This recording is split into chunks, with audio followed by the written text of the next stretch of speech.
Myself, Dr. Sunal Jain. I'm a hematopathologist by profession and dealing with blood cancers for over 15 years.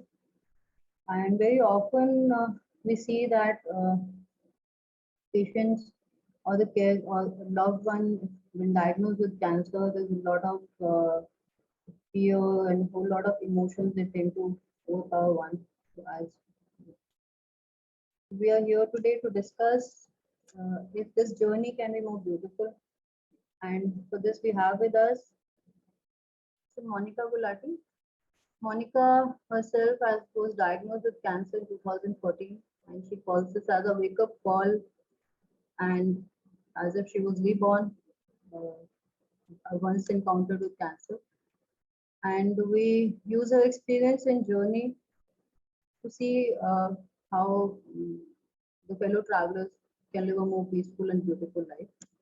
So over to Monica. Monica, please enlighten us. Thank you, Sonal. Great. So, hello to everyone. Namaste. Do we still need the slides here, or how do we do? So I have these questions there, Monica. Acha. Fine. There. Yes, great. Do you want to tell us something about yourself? As we have. No, I think that will be covered in the questions also.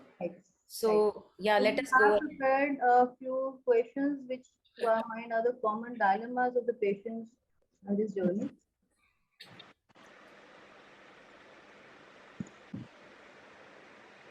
Whenever a patient or a loved one is diagnosed with cancer, whenever a patient or a loved one is diagnosed with cancer, the family and the person himself either is in denial or is cursing oneself or the God that how, why me and how me and stuff like that. And in your blog, Monica, you say that cancer is a gift. And that's, so can you please elaborate on how to do it?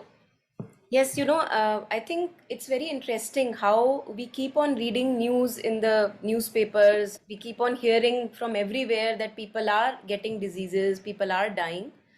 But somehow, if the thing doesn't happen in my own home, my own family, or with myself, it doesn't strike, the truth doesn't strike us somehow.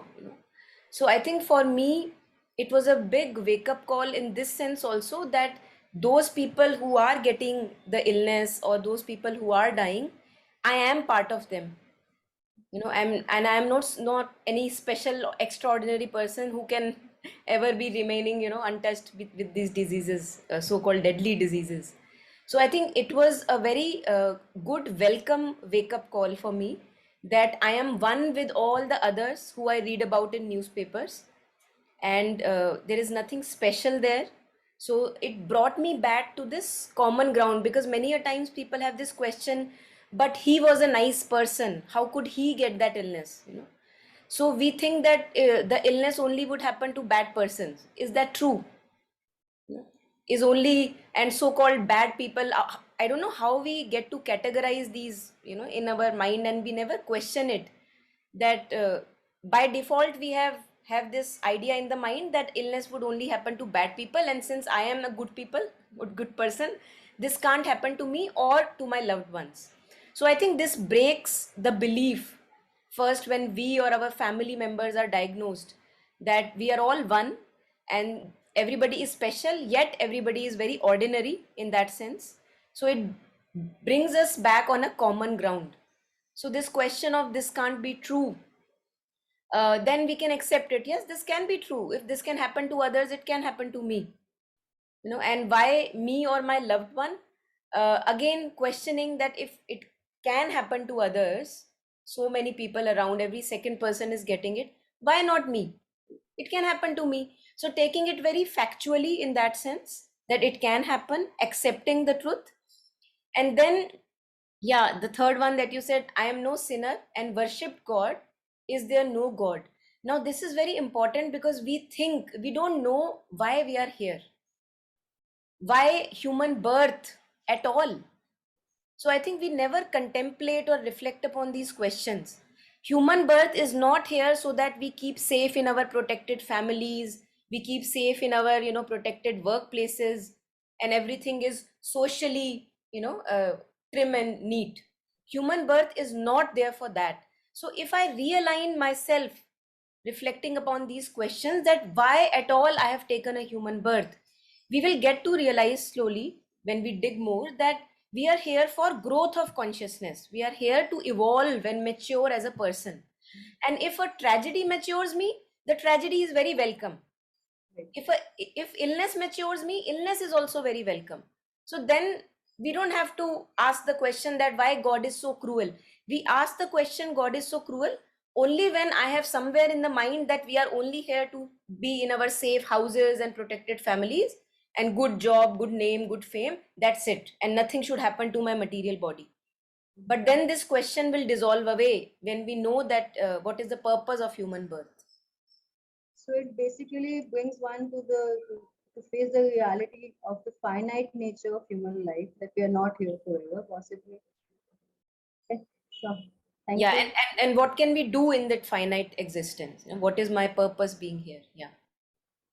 So, but after this diagnosis, when one is struggling with whether it is actually the me, the journey starts, which is uh, possibly a lot of pains related to the disease itself, pains related to the social structure, pains related to the treatments one is receiving, and then even those who would have accepted the disease prima facie would would start dreading it now. So, is it a way to allay the suffering or to live with the suffering, or would you call it this a suffering at all? Is what I Yeah. would say. First we need to understand when is suffering created.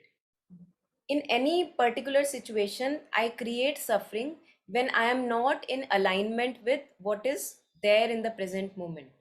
So if in the present moment I have to shave my head or undergo something, I feel that, oh my God, this can't be happening because what will people think about it? So I am not in alignment with the present moment. I am resisting the present moment. I am resisting the facts and reality that I have to undergo whatever treatment is required. So whenever we resist the facts of the present moment, the mind goes somewhere else because of the social conditioning, then we begin to suffer. Otherwise, we can also take it very, very objectively that yes, there is pain, I will have to go through a treatment, but it is for my good because I want to live and I want to live nicely. So let us go through this treatment. So one can also take it very objectively and parallelly do whatever one has the physical capacity to do. Because it would depend on everybody's physical capacities, which would be differing in different cases. So whatever little I can do to keep myself joyful and aligned with this existence, this life, that yes, I want to live this life, and whatever is there I will go through it, then I would not question this, why am I to suffer. And I also feel that if there is too much focus on I am suffering, I am the one who is ill, I am, so if there is too much I focusness, we suffer much greater. So if we can remove the I focus, go through whatever is required as a protocol in an objective manner, which at times would be difficult, but then I would get to know, yes, just like I am suffering and going through pain, others also suffer like this. So now I am one with those others. So it can also be a ground for oneness, compassion and Would oneness. just say that, Monica, how to we forever live in this I only. So suddenly shifting this I focus, and very purpose of shifting, why should one shift this I focus? So because this body is suffering, to this pain of the physical pain gets added the mental pain, which is a product of our thoughts and emotions and everything else that goes around us.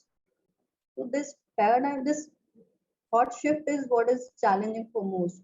And that is possibly this last question, I want to live but not live like this. So how the desire to the ability to tolerate that pain would arise from the desire to live. So that desire, how would that desire to live overpower that physical ability to bear pain? As you said, that everybody's physical capacity is not the same, but Yeah. that mental capacity is immense that everybody has. How Yes. one can bring up that mental capacity to overpower that physical capacity? Beautiful, beautiful. So, you know what happens?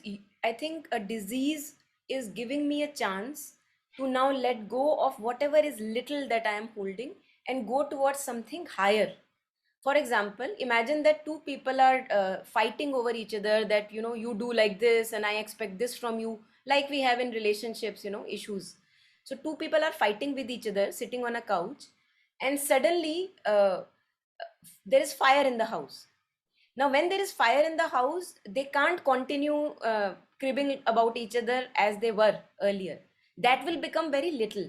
And all that they want to do is now save their life, run, you know, and save the house. So now that becomes more important. This becomes trivia. So I Does think it mean that one has to find a higher purpose of this moral life, the finite absolutely. there? That's what I want to point at, that this me focus, you know, this obsessive focus on me, my needs, my unfulfilled desires, how I want to live, this would not get over unless I give myself a higher purpose to live. And if there is a higher purpose to live, then every morning, even if I'm not feeling physically very fit, but I will have somewhere where I can offer my presence, offer my skills, offer my talents. Yes, that's beautiful. Yeah, yeah. If this I can be of use to somebody else, then yes, I becomes little. Absolutely. So, yes, there are unfulfilled demands that I have. There are things that are not happening the way I would want. Yes, but they are not that important. What is important is right now what is front in me and where I can offer my presence and skills and talents and abilities, which all of us have. Yeah. Right. It's beautiful, Monica. Yeah. So, so it brings me to fear and hope. We are talking about the finite nature of human life. So that also brings in a fear that this what is the end of this finite thing? Or I should look at the interim, that is the journey forward. So I don't know how to put it. Are they opposite to each other? Are they synonymous with each other? It's just the way of looking at a glass half full or half empty. And how, why should one not look at glass half empty and not look at the glass half full? So Yes, yes. So, you know, this would bring us to the topic of surrender. Because if I live, or now because of this sudden shift, begin to live a surrendered life, that whatever is there is there. I will try to change what I can change, and I would try to accept what I have to accept. You know, and whatever I can do the best, the highest possible, I will do. So then we move to the path of surrender. I will interrupt Monica, but how will that surrender come in? So first of all, that desire to live has to come from somewhere. Yes, yes, it has to come. And the desire to live would not come if the focus is just on little me, my unfulfilled desires, my unfulfilled demands. You know, if the focus is there, the desire to live will not come, because our lives are very little. Four family members, you know, only four relatives, and little bit interests here and there. They don't keep us going for long. जैसे वो कहते हैं ना, लंबी race का घोड़ा. So बहुत जल्दी एकदम से disappoint हो जाते हैं. But when I have a higher purpose, which was the earlier slide, you know, when we get a higher purpose, we say, okay, whatever I have little skills, abilities, talents. I will give it to benefit others in whatever way I can. So when this happens, this surrender, offering of oneself happens, then accepting death or hoping to live, both can parallelly exist, because you are not living for yourself now. So the surrender has the consciousness has shifted from that little me to something higher. So you say, okay, you know, I am a servant of the divine or the universe. If the universe deems fit for me to die, I am happy to die. And if the universe deems fit for me to live, I am happy to live. So in other words, you know, Sri Aurobindo would call it Jivan Mukta. A person who knows that the material existence cannot give that person anything, any lasting contentment or happiness. He has found that contentment within, but it is a long, long path. You know, we all of us know that it's a long path. And having found the contentment within, he is now offering his presence to the world around. Now there is, okay, death comes, okay, life comes, welcome. Okay, beautiful. So This one is about the patient accepting the disease and accepting that this life is not forever, it's finite, and let's make the best use of it. And if you one can find that best use and one can allay the pains and the sufferings that are associated with it, and how everything else becomes meaningless. But what about the uh, immediate family? It's the dependence on the patient, and so that's the biggest one is the dependence on the patient. Somebody who's the most responsible member of the family suddenly gets this jolt and doesn't know what to do.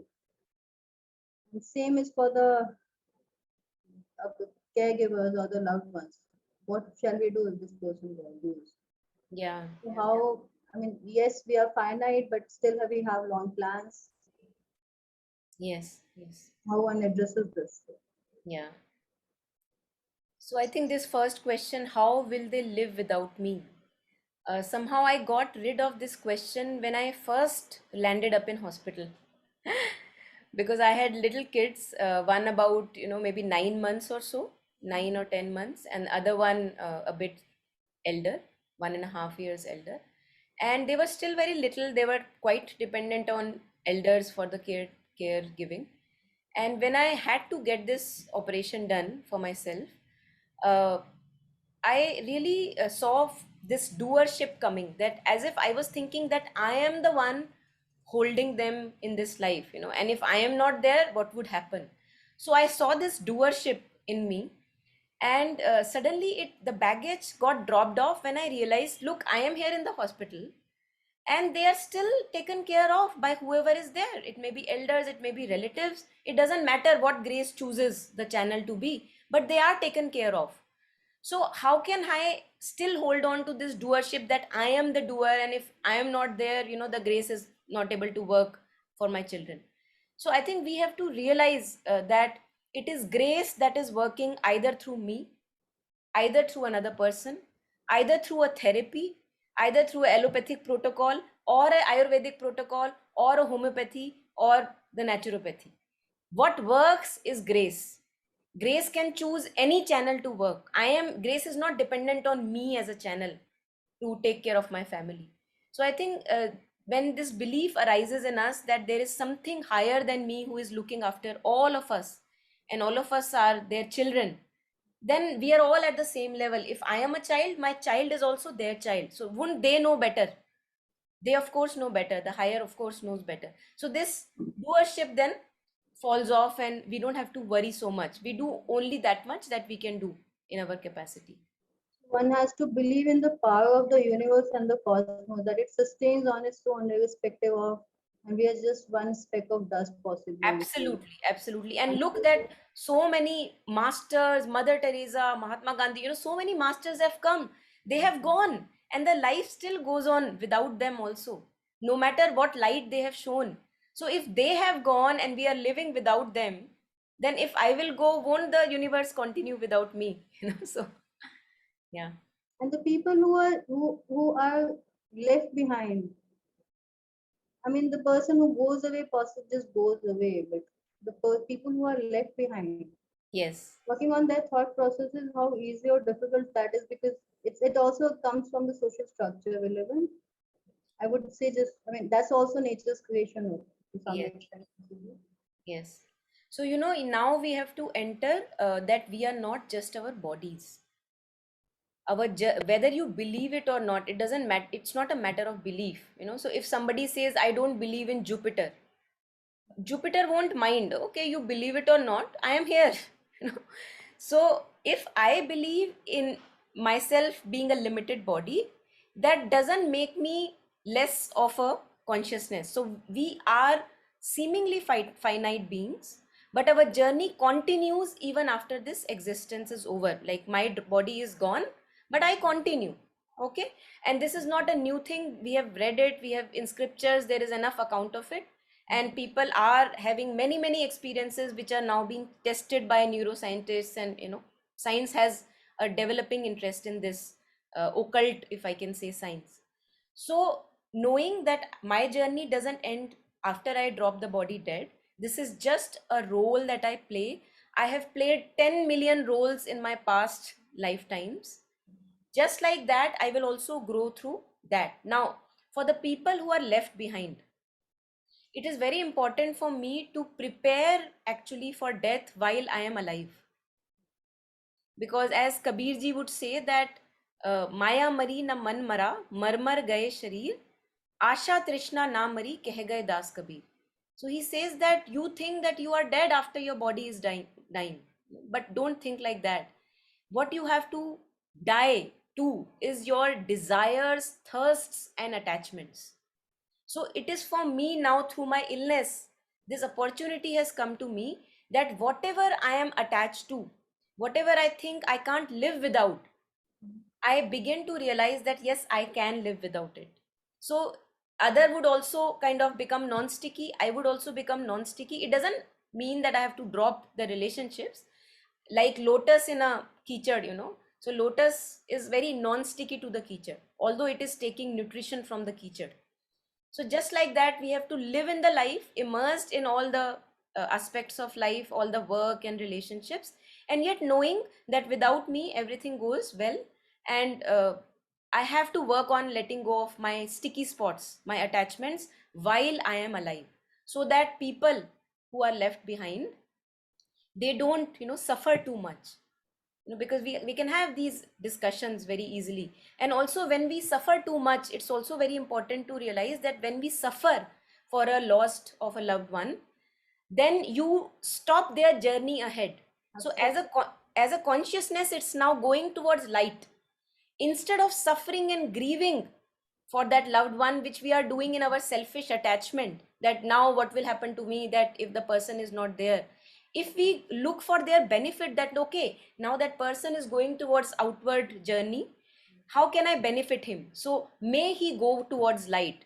Tell him that don't worry about us, we will be fine, you go ahead in your journey. This is true love. So because the body doesn't want to leave the earth existence if you call it too much.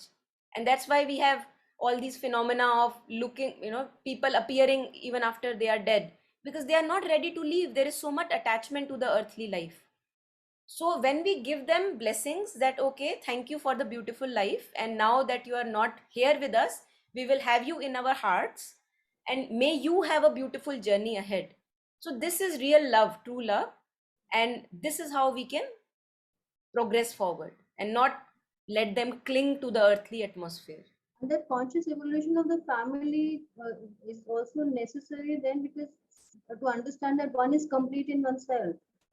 To exist, you don't need anything. The nature is enough, as you said, that nature and the universe are immensely powerful. No one needs no one. Yes. It's something which we are not taught to. I mean, we are more dependent on our parents and stuff. I mean, we are born in such tight social atmosphere that we find it difficult to just let go. Yes. And that is what our work is as a human being. Wherever I think I'm sticking to people, situations, ideologies, I have to let go of that in this very life. Because at the next life, we'll start with the same baggage of attachments. Would I want that? Would I want that? Yeah. Besides what we discussed so far, there's a lot of scientific literature also on what healing power of gratitude and positive state of mind. So it's medical and spiritual. So would you elaborate on that, Monica? It's So I think it's very commonsensical also, and one of the teachers, Thich Han, who is a Zen Buddhist teacher, he says that somebody asked him a question, how do I stay in the present moment when the present moment feels unbearable?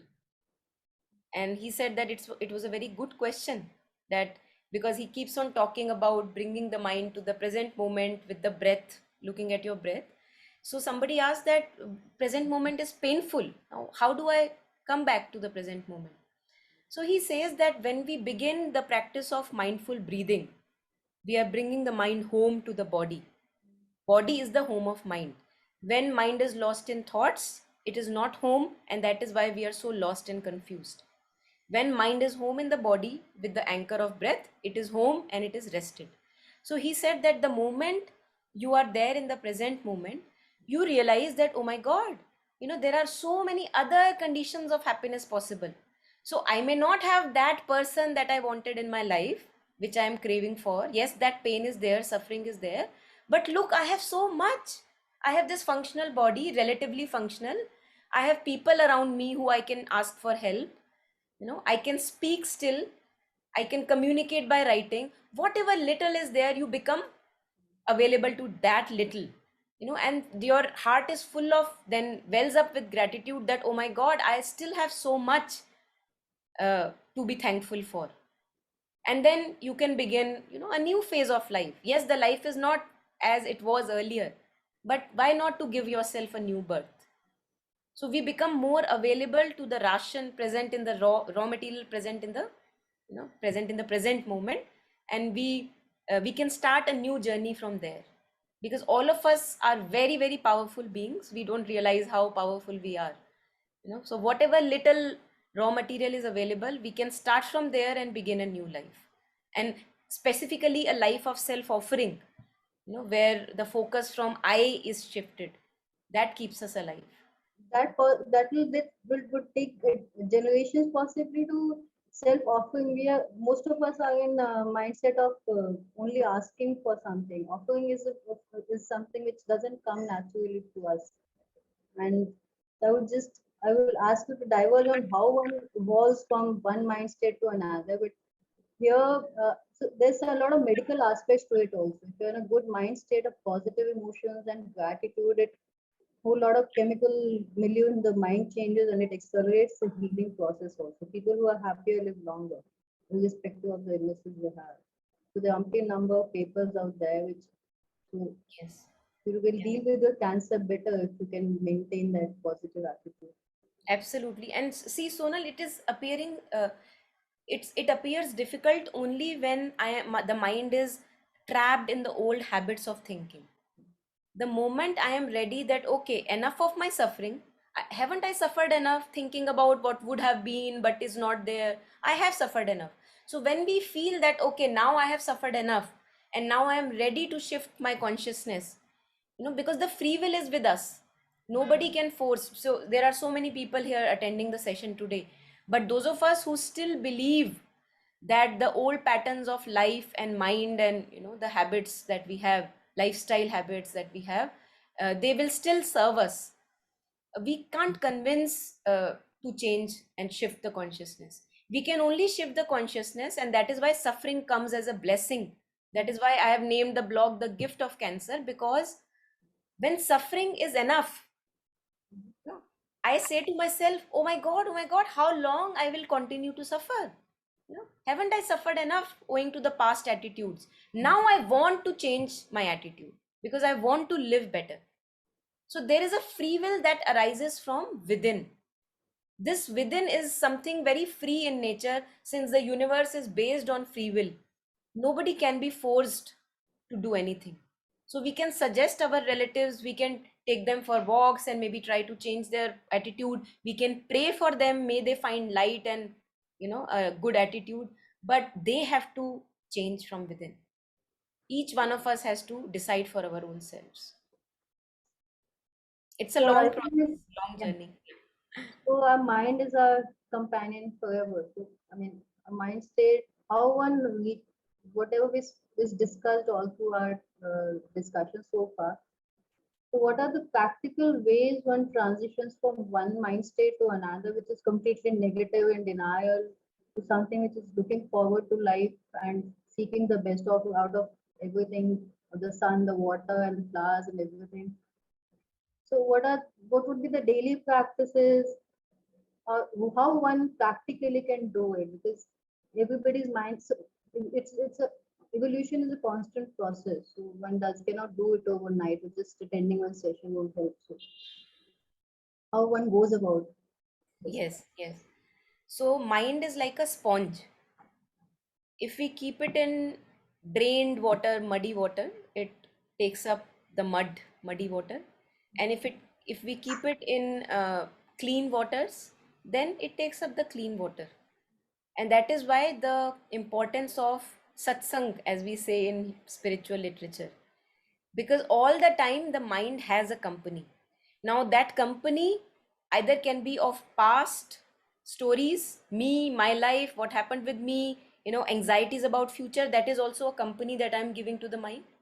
Or I can give a nice company to the mind, which is like reflecting upon these issues, like we are doing in this session, reflecting and questioning about these limited beliefs and having a better life. So, and also along with these reflections, it's also important for us to know that the true home of mind is the body. And while I was being diagnosed with cancer, the first thing that I noticed was happening was I was too much in my thoughts. I was not in my body. Too much thinking about what this person is saying, that person is saying, that past, that future, what am I going to do, my own self images. So when we are lost in the forest of thought, the mind is not home. Mind is the king of the body, and the body is feeling abandoned. It wants the king back. So how does it tell you? The body can't speak, and the body manifests an illness. It could be headache, it could be some other illness, or it could be cancer, like in our case. Doesn't matter which signal it is. It's like a knock, knock, knock. Where is the king? So the, as you said, how can we keep the mind in harmony and in sync is keep bringing the mind home to the body. The anchor could be breath, because whenever we connect with our breath, the mind is absorbed in the body and we are back in our body. And becoming conscious of whenever we get lost in the forest of thought, becoming conscious, oh my god, I'm lost again, and bring it back again to the body. Why mind would go back again and again in the thoughts? Because it is an old habit. Old habit die hard. So as a habit, it will go back in the same groove, but we know it is not good for mind to be there in the forest of thought. So we will keep bringing it back to the, like we do with little kids, it goes at some wrong place, we keep bringing it back to the right place. So very kindly, very gently, we can root ourselves in the What present. one does every day to keep that control in oneself, because we often these thoughts just come is in a common answer. So we can Yes. control our thoughts and emotions is daily practice, or it's something which we get tuned to over time. So how does one do it? One, you said is the breathing exercises, the breathing. You can So elaborate on. yeah, yeah. So what I was talking of is just becoming aware of the normal breathing. That, oh, I am breathing. Now Mhm. imagine those of us who have gone through asthma or these attacks where you feel very breathless. Then when you get the breath very easily, how lucky you feel. Oh my God, I'm breathing. That's enough. So that's how we have so much with us which we take granted. Everything is taken for granted. So we are breathing, we are alive, we are functional, all the processes are relatively functioning okay. Becoming grateful for that, bringing the mind home. And the other thing, that how do I get convinced not to get lost in the forest of thought and bring the mind to the present moment? Now, I would not get convinced if I still have hopes from those stories.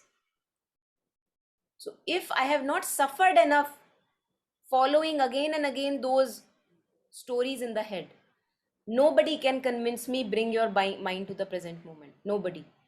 So that is why again suffering comes as a blessing, that if now in my life 30, 40 years of my life, haven't I wandered enough in the forest of thought? What have I got?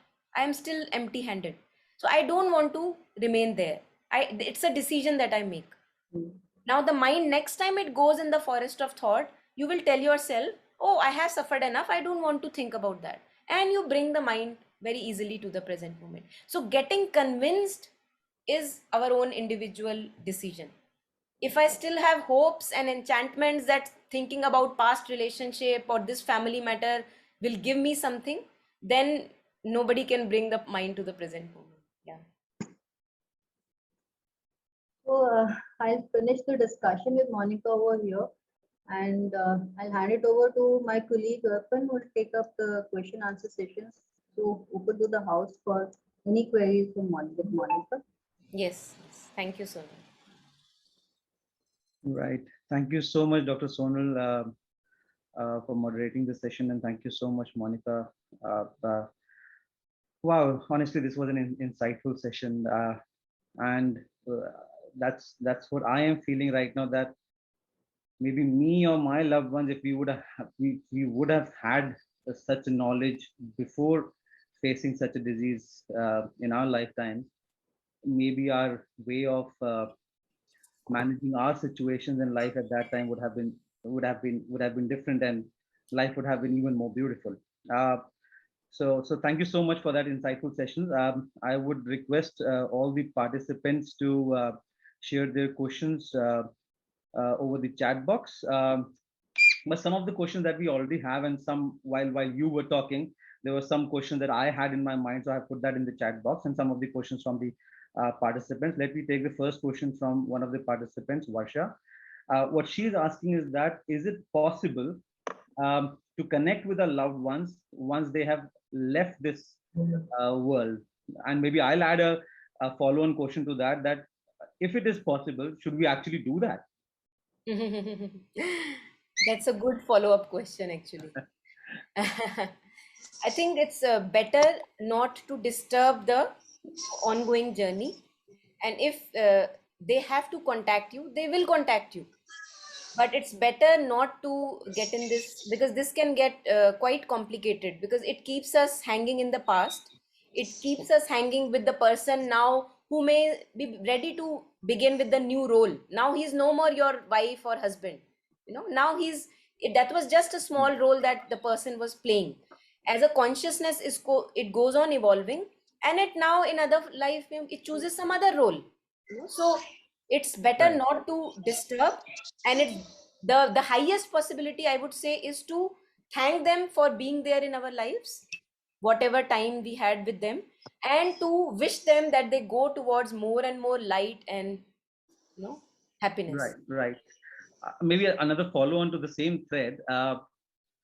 We've seen, a lot of people say there's some astrologer whom you connect with, and in fact, I have been through that situation in my life, that you connect with this astrologer. He knows certain ways to connect with the one who has left this world.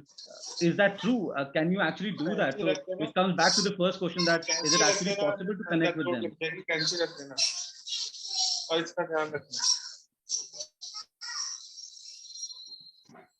So Dr. Mandeep, maybe, yeah, you've got, yeah, yeah. uh, maybe we can Arpan, continue there. Arpan, can you just rephrase the question once again for all of us? So I was adding one thought, one info, or thought you could say, that there's one guru who can help you connect with someone who has left. Though we got your answer that we should not, and we should let them go, and we should continue with our life and be now in the present.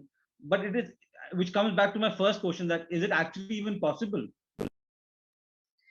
I think there is so much possible in this universe that you can never say that something is not possible.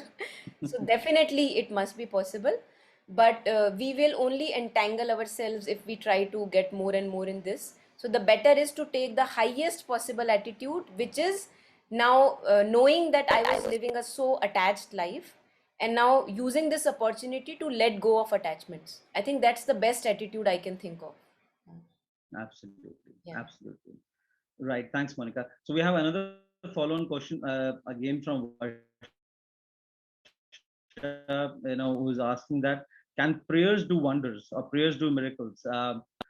Can that help us, reduce the sufferings, or cure our loved ones who have been suffering from this disease? Absolutely. I think it's a beautiful question.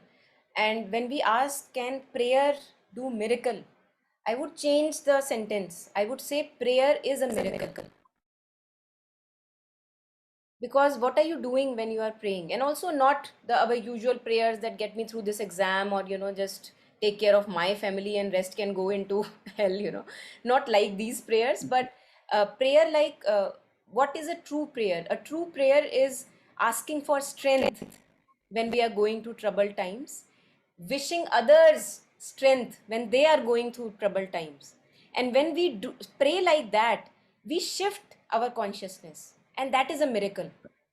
That is a miracle. So it is good to pray more often, and when through our own suffering we get to know the suffering of others, that just like I suffer, so many others suffer. May all of us have a state of being of peace and joy within. So when you pray like this, the miracle happens, and the miracle is we shift our consciousness. Right. So prayer is a Right. miracle, yeah, in that Right. sense. Right. Wonderful. Wonderful. So follow-on question, and maybe this discussion is not on naturopathy, but someone is asking a question. Mr. Deepak Sahu is asking a question that can naturopathy cure cancer? Though this session is not on that, but do you have a view specifically on that particular question? I don't know, my view may not fit in our with many of us. So what I would say is only grace works. The grace can work with through naturopathy as a channel. Grace can work through a person as a channel, through a book as a channel, through water as a channel, through Ayurveda, through homeopathy, through allopathy as a channel. Grace can work through anything. And we think that naturopathy is working. No, only grace is working. So I think let us keep it very, very clear and simple that only grace works, and it can work through any channel. It can work through any channel. Yes. And to kind of support your thoughts on that, we have seen a lot many times when there are certain clinical trials happening and there is a placebo group. We have lot many times seen that placebo group is getting better as well. A lot of patients in the placebo group is getting better because they're thinking they're getting that medicine, and with that medicine they'll cure themselves and they're getting better. So that works. The positive thinking does work. Right. Yes. And so there's a follow-on question, and I think I feel is a very good question, that we do have sad emotions, weak emotions as well. Isn't it right then not suppress those emotions then? Or in fact, we're not able to get towards the center, not in the present moment. So let it flow and let us Yeah. relieve ourselves. Yes, yes, yes. So I think again very important question as you said, and it's a very long journey. We have to continue on this path. Only one session would not be sufficient, but let me touch upon it. So all these disturbing emotions, Yeah. why we call it disturbing or negative emotions? Because they are not true to our nature. Hmm. But they are there with everyone. They are present with everyone. Anger, jealousy, ambition, pride, hate, all these disturbing emotions are present with everyone. But why they are called disturbing? Because they disturb the sense of ease that we have within. And that is why if we talk about Buddhism, Buddhism talks about seeing the true nature of these emotions, which is awareness or emptiness, but we won't go into detail. Maybe we can take it up in some other session. And also transforming these disturbing emotions. So the idea that if there is a disturbing emotion, I must just play it out, that will play havoc on everybody around. Hmm. So understanding emotions, why am I angry today? What is giving root to that anger? So going to the root of anger, that the next time when the ripple of anger is arising, I am in mastery and control. Because this is what human birth is here for. We are here for having mastery over ourselves. We are not here to get settled down and in our comfort zones. So this is a very good domain of self mastery, where we can look at disturbing emotions, know that they disturb me and they disturb others. They are not very happy things to be, and letting us to understand them, understand them more, looking at their roots, and slowly transcending beyond them. That is our destiny. We have to transcend over those emotions. So Yeah. again, not suppressing, of course, validating that yes, I see you anger, you are there, but haven't I followed your dictate enough? How long will I continue to be angry, whenever you arise? So again, there can be many ways to deal with this, but disturbing emotions are not our true nature. They come from outside and they have to be understood. I would definitely want to achieve that one day when I'm about to lose my anger. If I could at that point of time hold on for 10 seconds and think, why is it happening? So maybe as you rightly said, we Absolutely. need more sessions to actually get to the Yeah, we core can of it and actually understand that. we should actually some day, some point, we can have a session on how to transform disturbing emotions. I think that would really be very interesting to look at. Yes, yes, that's absolutely, absolutely. So there's a follow-on question on breathing exercises. can these disturbing emotions, or this whole trauma that the cancer patient and the caregivers or the family members are going through, can breathing exercises help that a little bit? We have seen that in a lot of other genres of spirituality, like Art of Living has been talking about a lot of breathing exercises. So does breathing exercises really help? So, breath has played a pivotal role in many yogas also. Breath is the center of support of, like, the anchor on which the yoga is standing. So definitely, breathing exercises or looking at just the breath, bringing the mind home to the body, they can all help. But that would again, from time to time, it will have to be moderated, changed. There is no one formula which will work for everyone. So what I would say, whatever works for you, use that. Whatever works, whatever benefits you. And if it is not benefiting you, then better not to do it, and maybe move to some other thing that benefits you and more is in inclination with your nature.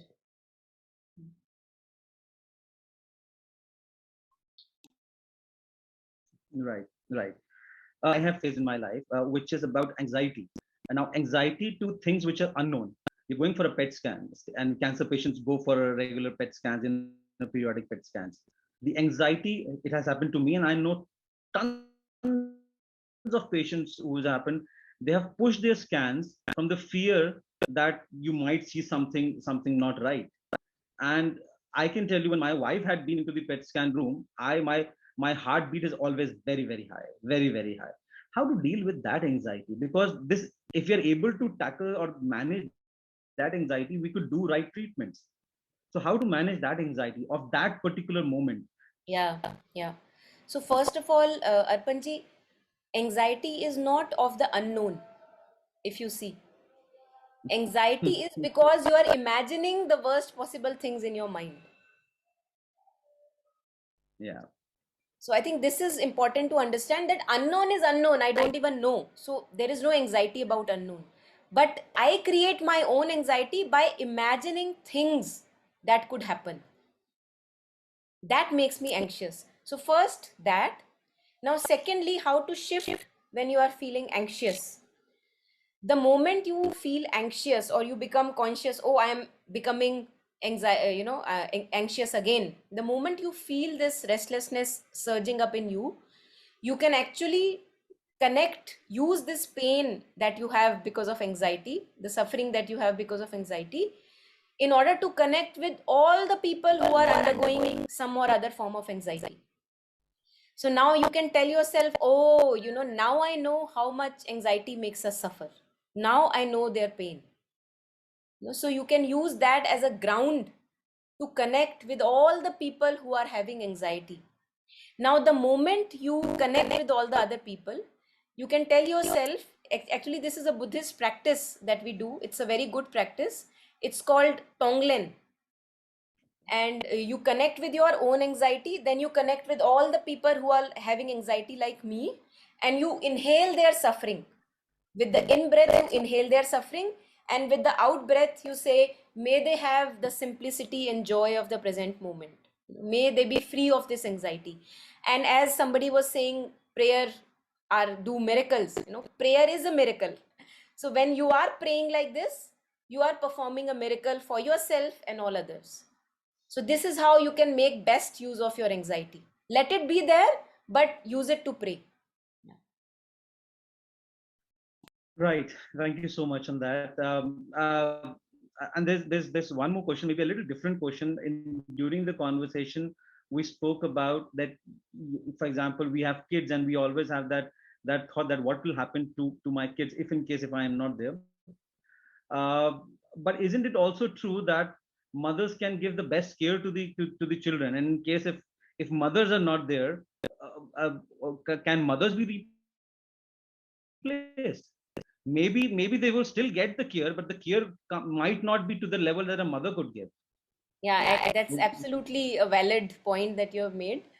So, since you yourself said that the mothers can give the best care to children, and we are all children of the Divine Mother.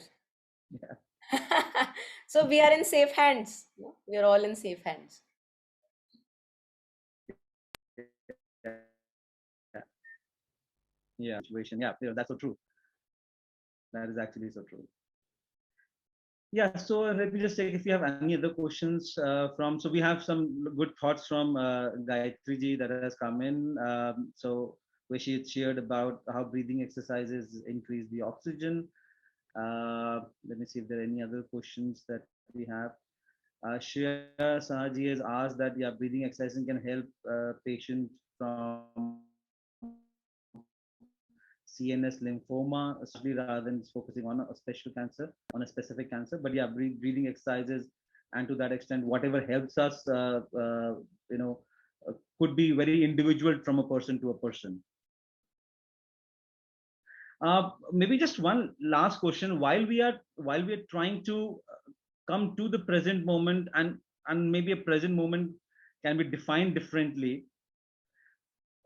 Maybe at times we have seen that in critical patients, the pain doesn't let them think anything else. The pain is so immense that everything circles around the pain.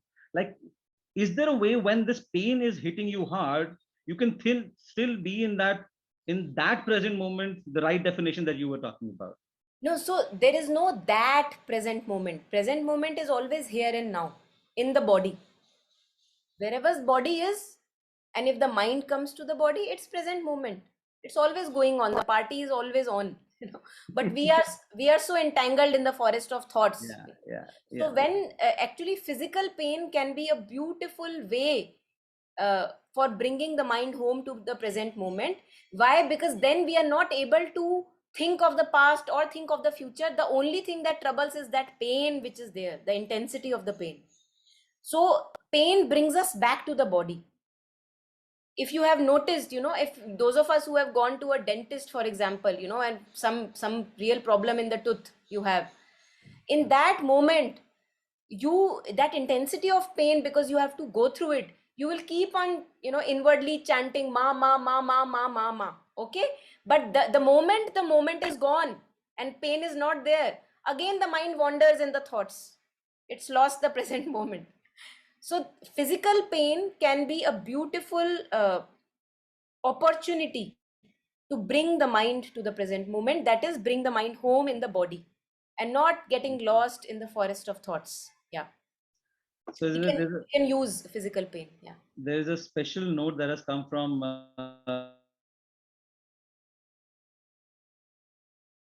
from Sri Lanka. Someone from Sri Lanka has joined us. Tushant from Sri Lanka. Not sure how I got this meeting link, but I'm glad it happened. I'm a pancreatic cancer patient detected in May 2021. I look at cancer from 2 points of view, body and mind. Before I met my surgeon, I did my homework and I knew 95% what is in store for me and knew what to expect from the surgeon. I wasn't surprised and I was given 6 months to live.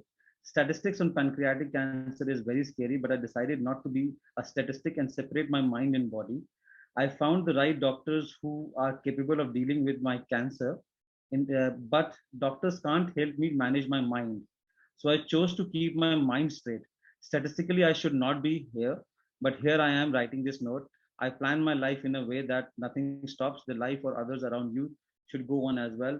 No one can dump what they are doing to take care of me. So I need to stand on my own. And the motto was nothing, no one should stop, and life must go on. So Beautiful. Yeah, beautiful. beautiful note written by Sushant. Sushant, thank you so much for that amazing note. So just one last question, maybe one. Looking at time, we can take one last question. Let me see which one is that. So yeah, so maybe one last question could be the most basic of the ones.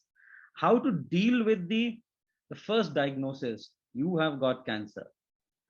I think that's the first time that you are struck with the thing that life is not unlimited. It will end someday. So how to deal with that first blow in life? I think it's And that beautiful. time we haven't even spoken about spirituality. We always, because that's what around us, our world around us is very materialistic. Yeah, yeah, So we are a product of that. yeah, absolutely, absolutely. But we must know that the world may look materialistic, but we are all divine beings. And that is why no material satisfaction can give us contentment. So we may have 10 cars, but still the mind remains empty, the heart remains empty still. Why? Because our needs cannot be satisfied with material accumulation. Yeah, that's the, yeah. And how to deal with the first diagnosis, actually I have no clue. I have no clue, because everyone would deal with in a very different way, Yes. and different bent of attitudes we have, so that is how we will take it. Like Tushanji was sharing that he didn't give up, and marched on and on. Other people may want to give up, at times it can happen, but then if there are supporting loved ones, they can, show them the light, and something can happen for good. And even if we pass away, I think, let us not make death a big deal.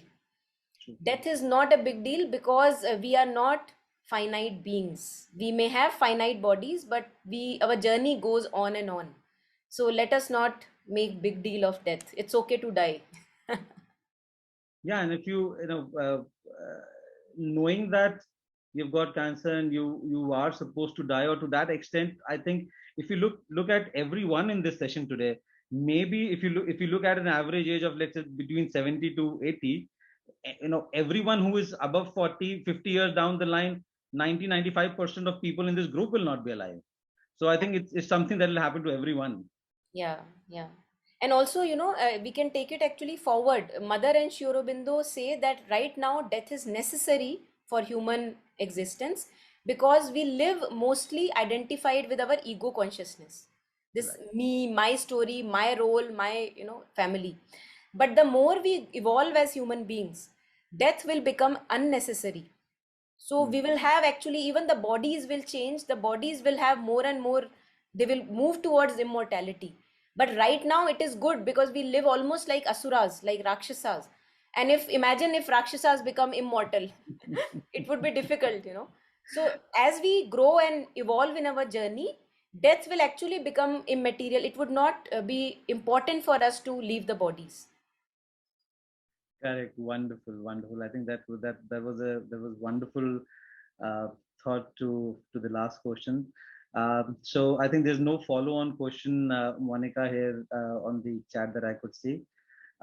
Thank you. So thank you very much Thank for you. joining this session and enlightening all of us. Thank you so much to all the participants who have joined, asked questions, shared their thoughts. In fact, I think we all get enlightened by the audiences as well, by the great questions that they ask. My special thanks goes to Dr. Sonal and Dr. Mandeep, who helped us conduct this session, who are part of Feeding Cancer Group. And Monica, special thanks to your group as well, Living Light. And thank you so Thank you. much. And we might come back and seek more support from you for our patients at times, one-on-one, at times in a group like this, so that we can do good to the humanity. Absolutely. Uh, We are all here for each other. Yes. Absolutely. Yes, yes. Thank you so much. Thank you so Thank much, you. Thank everyone. you, Sonal. Thank you, Mandeep. And thank you, your whole team, the Art of.